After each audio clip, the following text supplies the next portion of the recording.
Hello, everybody, and welcome. It is Thursday night, and I'm here tonight to promote my current project and talk about one of the books that's in it. If you don't know me and you're just somehow stumbling upon this, my name's Brian Colin, and I, along with my friend Ross Brandt, are the co creators of Vast Grimm. And right now, live on Backerkit, for just a little bit longer, I've got three new expansion books under the Vast Grimm Horde, and tonight we'll be talking about No Safe Haven. That's the namesake of the campaign, but it's also one of the three books that's the new expansion books. I'm hoping that if you are watching this and you haven't backed it, you'll check it out down at vastgrimhorde.com and go check out the page. Really want to try and push it over to the 45,000 mark so that we can unlock the next stretch goal. And we're only like 38 backers away from also unlocking a special patch for backers once we hit that 500 backer mark.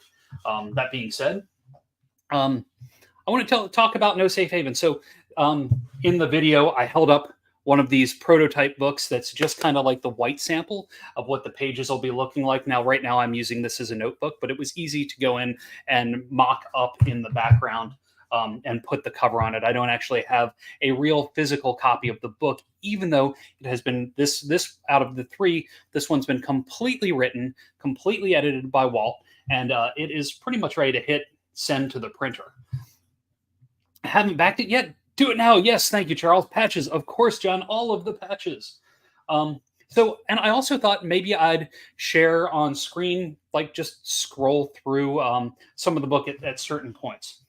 For those of you that may be new to Vast Grimm or may just know a little bit, No Safe Haven is set on Marauder's cryosphere. You may remember that it's frigid all the way to its core, and this small ice planet lacks any amount of gravity worth mentioning. So it's got a bunch of human-made coves, and they've been formed by the various people that have come here. Originally, this was a penal colony for people that had committed crimes, and now there's all these spires that shoot up, and there's 13 of them where ships then dock around the spires, almost like bicycle wheels, where the spokes come out and the spokes form interconnecting tunnels and connection points. So in the center of these spires and the different levels are these hubs of activity. And so in No Safe Haven, I wanted to go in and explore a couple of these spires. I didn't want to go and do all of the content. I always want to leave plenty of room for those of you at home who love to homebrew. Like I want to give you just enough to get you feeling like, okay, I know that at least part of this spire is now controlled by this one crime boss family or this one faction. And you never know what you'll encounter in any one haven. Um, some of the tables on the inside front cover of this book and is rumors, things that you might know or hear about these two spires that are in the book. Um, Bridge condition, like if the actual ports connecting to the center hubs. There's also two name charts because there's two new alien playable classes, playable species in this book. There's the Erdverkin and the Natug. Erdverkin are on the cover. If you see the cover, if you've seen the cover, it's got that weird creature with a long rhino head. Here, let's see if I can show. No, that's the wrong cover. It's an older one, but it's got that kind of long rhino-y face with all the eyes in it. That was a sculpture I did a while back, and that's what this species is. And Nautugs are smaller, more piggish, bear-like creatures. I almost modeled those in a lot of ways off of the Ugnaughts that were in Return of the Jedi. And then the other table in the front cover is D66. It's currently docked to this haven because, ships come and go to the havens. And these are some ideas to help generate encounters and things that might help add additional flavor to the game that you're playing at your table. At any point while I'm talking about the stuff, if you have questions or thoughts or anything that you want to bring up, throw it into the chat. We've got the chat going on YouTube, it's also on Backerkit, and it's also over in Facebook. All the things that I'm seeing I've got enough windows open and things and places to see it that I should be able to see all of them. So that's the inside front cover. And then we start off at Haven 1, level 13. So haven, or the spires that are here, are what I was talking about. There's a giant central elevator going up the center that descends with metal cages, keeping it within the oxygen areas. And I have level 13 kind of mapped out with the main areas, along with the connection point to Haven 2. So all of these 13 havens could feasibly interconnect together, or you might need to take like rock jumpers from one haven to another if they aren't connected in your game and at your table. And I may expand upon more of these havens at some point, but for this, I just really wanted to get a couple of them. Done, and it also fits the format of the previous 3 books from Vast Grimm into Oblivion that I wrote and did the layout art for. So some things that you'll find within this haven. I'd mentioned the central elevator. There's Raquel's wreckage, somebody that helps pull different wreckage bits and pieces, has access to lots of parts that may be able to repair your starship, or maybe you want to tinker and mess around with things like that. There's some NPCs that are in that area as well.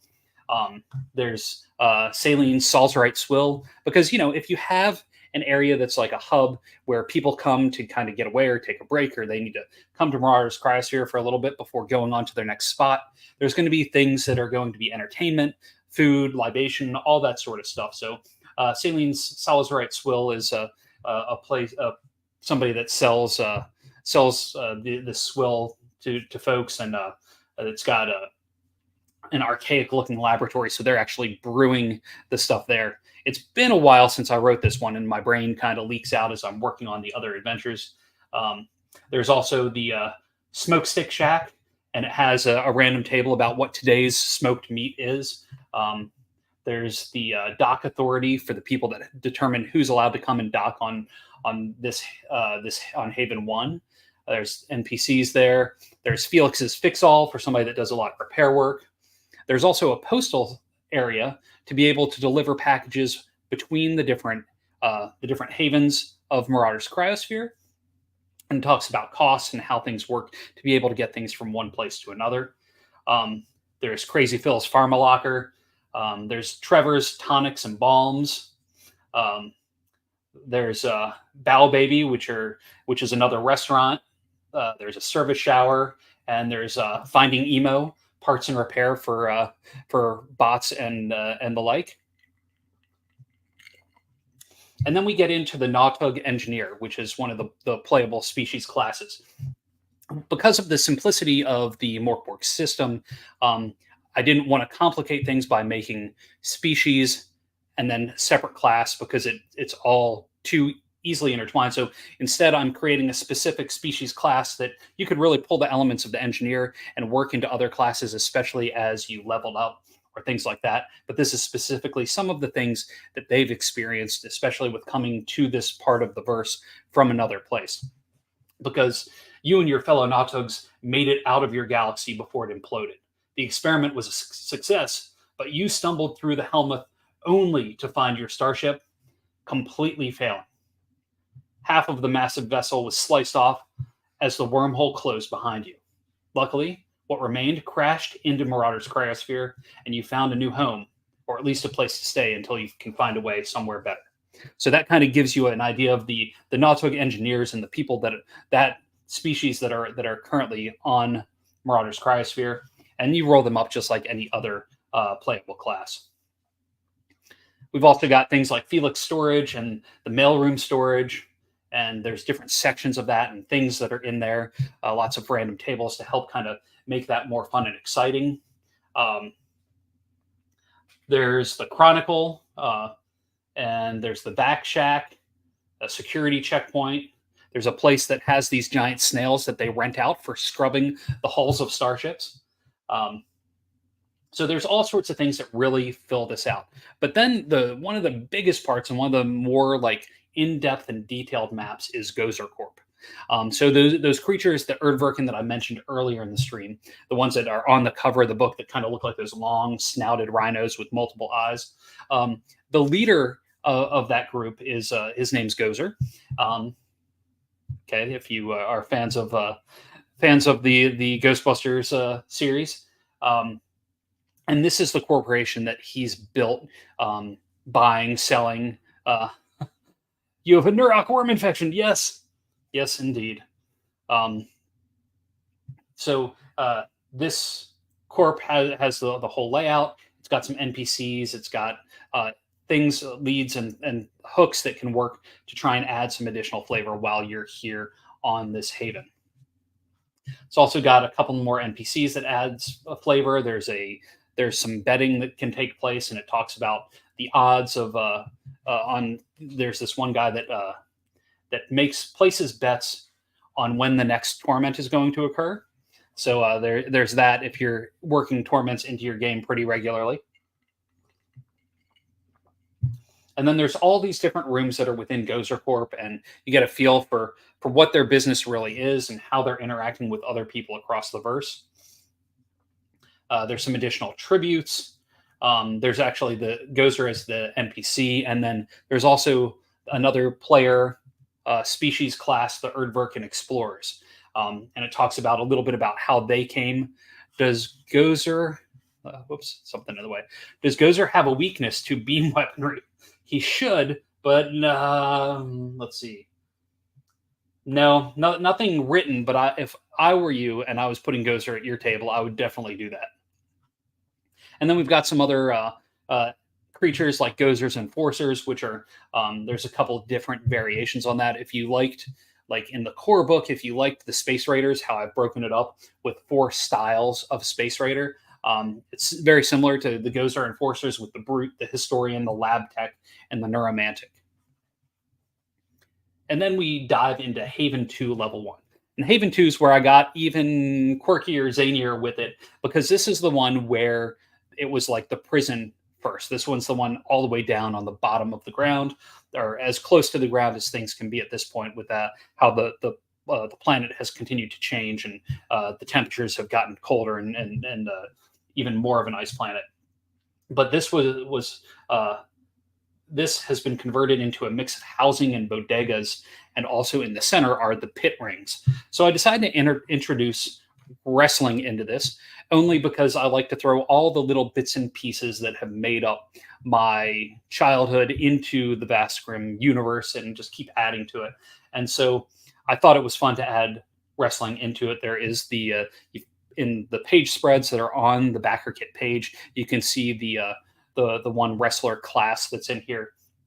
But it talks about how different events happen here. There's some NPCs thrown in to kind of add flavor of who some of the more well-known wrestlers are in the Intergalactic Wrestling Federation.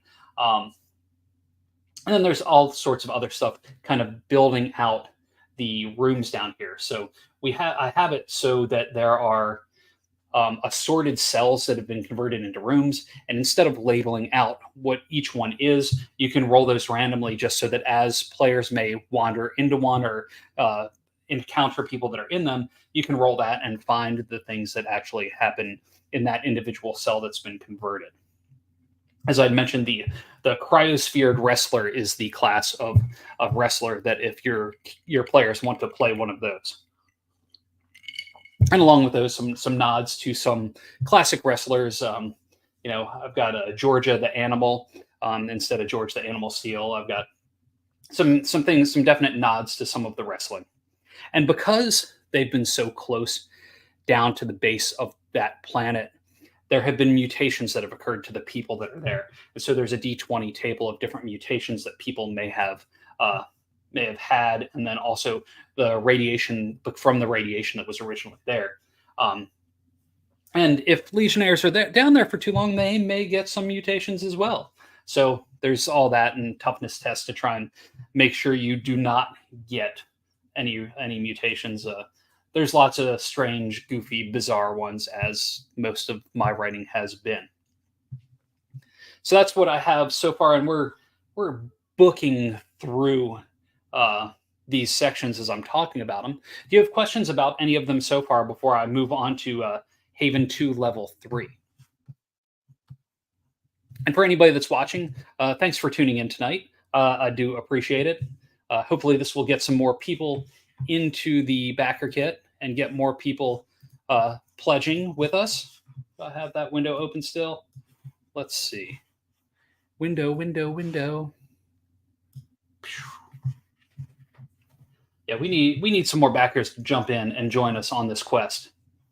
We're hitting that middle of the road time where things just kind of slow down completely. So I was hoping maybe some of these talks about what the books are and what's in them would excite some more people and get some more people in. But after that, we on Haven 2 level 3, we move into Dracula's Den, and I talk a little bit about in here about one of the NPCs and how they have been infected by all 6 of the worms.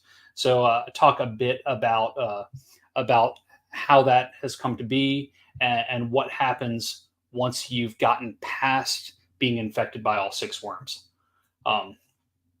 Because I thought that was something that we wanted to explore on after Ross and I wrote the "I Want Your Skulls" adventure, and we talked about the people that are completely immune to worms at a certain point because they've been infected and survived all 6. So I thought it was important to put some of that into this and continue building out that lore. We also have a place in here called Protein Palace that if you look really close, if you look close and you do a search for like a Bob's Burgers map, the layout is exactly the same. The NPCs and characters that are in there are completely named after people that are in the Bob's Burgers show, the characters from that. So wanted to try to my family, my kids and wife and I all enjoy Bob's Burgers, so wanted to do a little nod to that as well. We've got some more monsters and a cooking class called the Gastromaniac, which is fun. And then in the very back of the book, we've got the D66 items and crates, and we've got the daily burger special for the Protein Palace, and also the random encounters on the Haven and on Haven 1, and then another one for random encounters on Haven 2. So really, over the course of, it's basically 54 pages within the book, including all the credits and everything like that. That's everything that's within the confines of the hardcover book.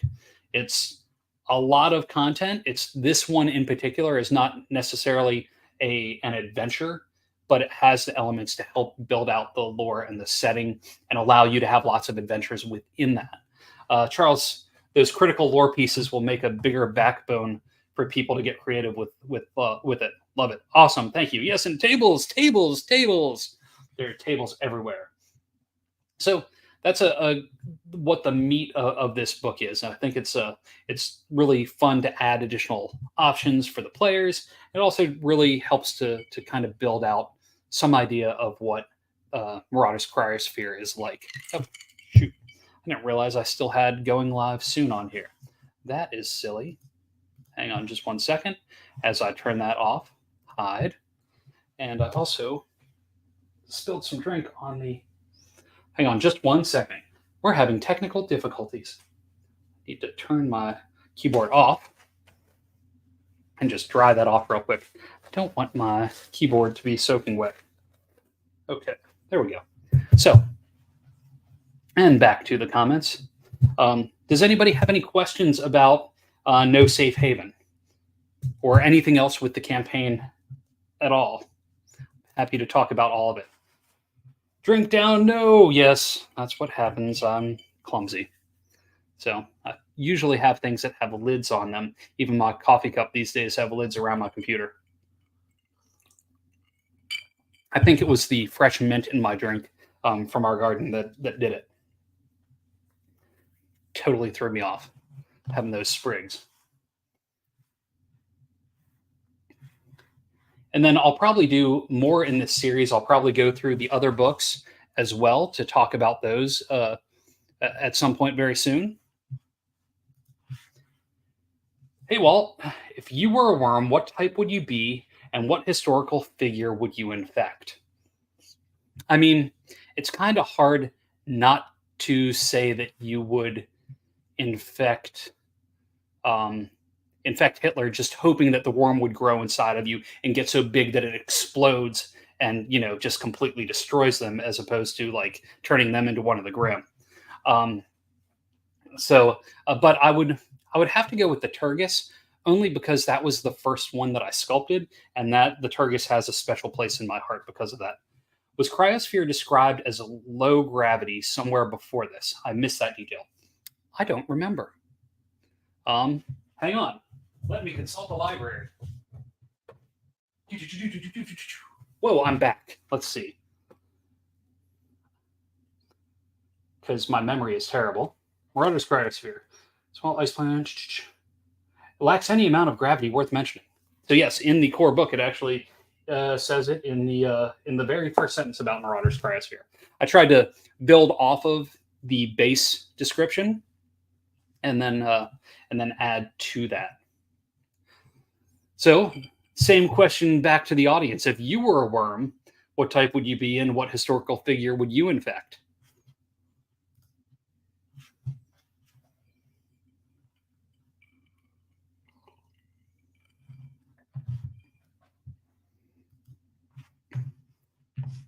I'm sure some of you have some ideas as to what you might have been.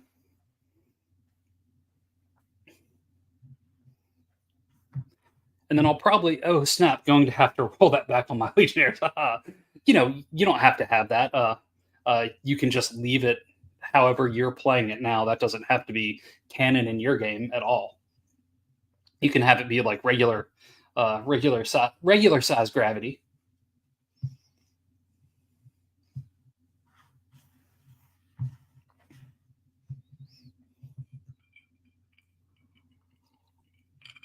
But the next book I'll go through is, oh, you're using it. Okay, excellent. Um, the next book that I will go through will be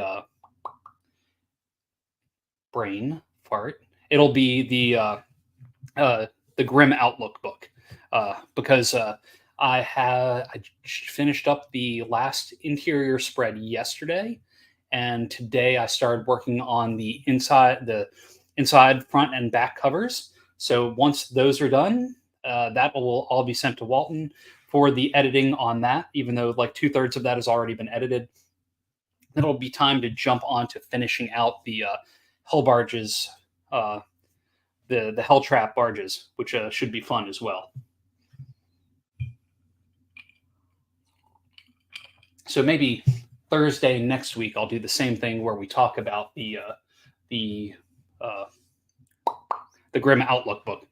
What's left to go for everything in the campaign total? Okay, so uh, this book that we talked about is set and ready to go. The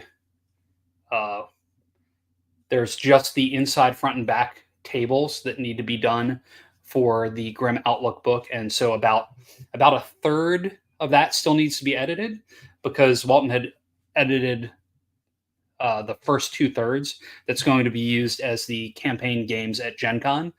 So that was already taken care of.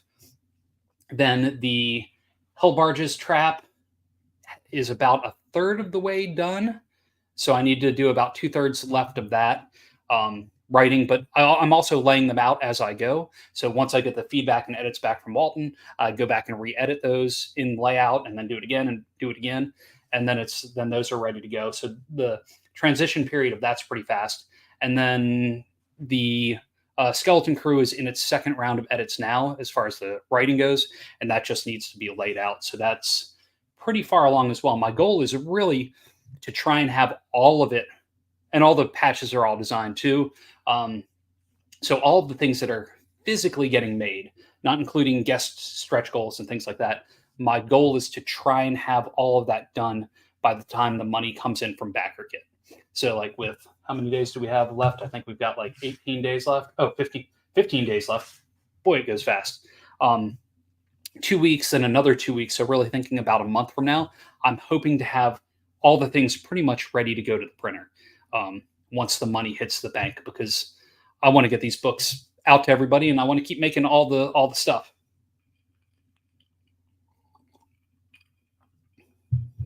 Are there other questions in the audience? And if there's anybody new watching, be sure to check out vastgrimhorde.com to go to Backerkit directly and pledge, because colors are standing by.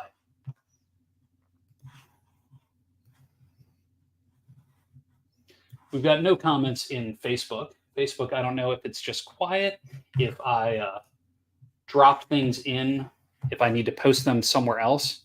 I think they're just going to my personal page as opposed to probably going to like the Facebook group. And I guess I should have posted that there as well and not just in the Discord.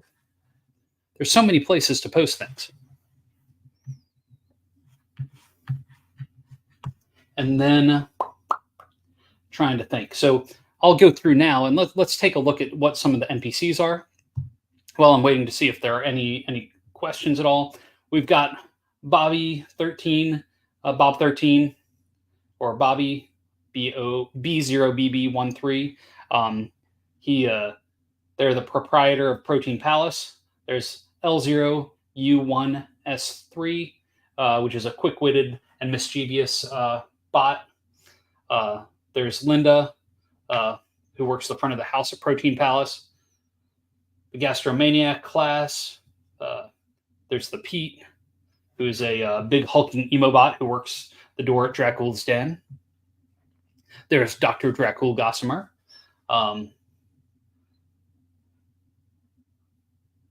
And they are the one that gives insight into what happens when when you become infected by all 6 of the worms. We've got the ringleader, who's kind of like a manager in the International Wrestling Federation. There's the Boulder, who is kind of the big everyday hero of the Wrestling Federation. I'd mentioned Georgia the Animal, who's more of a mutated gorilla.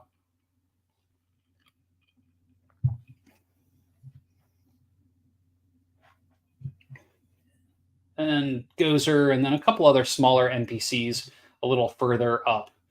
We've got Felix Krutala, who's a fix-it guy who fixes things on the One Haven. And there's Raquel Remender, who was born on the Cryosphere. So there's lots of good characters to throw flavor into your games. So that's pretty much it for the walkthrough. If anybody has any questions, let me know. And if they don't, we'll be cutting it off in just a couple minutes. Charles, did you think that was okay for what's left to finish up for the campaign? Or was that a question about what's left for stretch goals in the campaign? Because there's lots of those.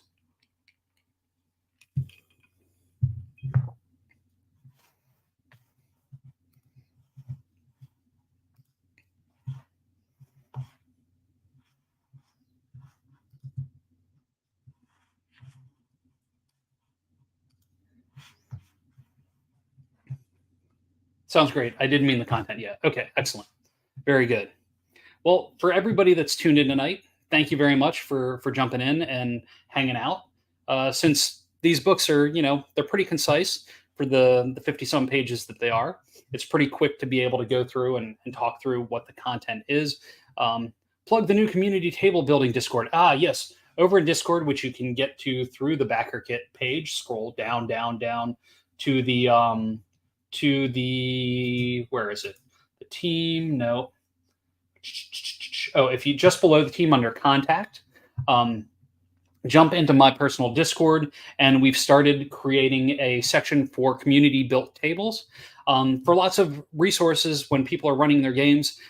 There was somebody had posted that they needed more information and content for when somebody went to like a control panel to have other descriptive ways to help paint the picture for their players. So you're welcome to jump in, building threads of tables within there to help everybody at their games. I'm sure I'm going to use them at my games as well.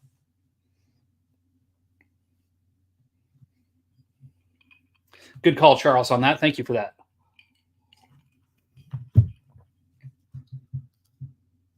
Oh, I tried clicking to click the link to bring it over, and that did not work.